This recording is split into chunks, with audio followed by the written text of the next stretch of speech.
The story of rotational motion begins with a single, compact description of how an object resists spinning in any direction, known as the moment of inertia tensor. This concept acts as a master record of an object's mass distribution, capturing both the standard resistance to being turned and the complex crosstalk that occurs when mass is not perfectly aligned with the axis of rotation. This internal coupling is the physical reason why spinning an unbalanced object, like a car tire, creates a wobble as the momentum tries to flow toward the areas where the most mass is concentrated. To make this abstract idea easier to visualize, we can look to the inertia ellipsoid, which serves as a 3D map of rotational difficulty.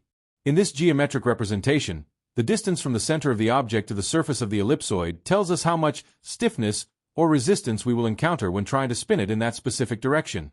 Because of the way the math is structured, the narrowest parts of this ellipsoid represent the directions of maximum resistance, while the widest parts identify the axes that are the easiest to spin.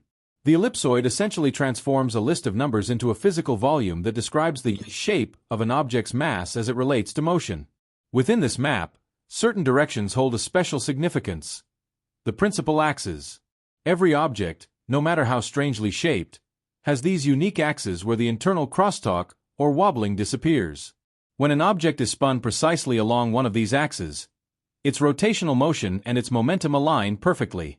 In this state, the complex resistance of the object simplifies, and the mass distribution no longer tries to pull or tip the object in a different direction. However, this resistance is not a fixed trait. It is a dynamic property that changes based on where you hold the object, a principle known as the Parallel Axis Theorem. If you shift the point of rotation away from the object's center of mass, the entire inertia ellipsoid deforms and shrinks. This visual change demonstrates that rotating an object around an off-center point increases the overall resistance and fundamentally reorientates the principal axis. Ultimately, the way an object resists being turned is a fluid interaction between its internal geometry, its center of rotation, and the direction of its motion.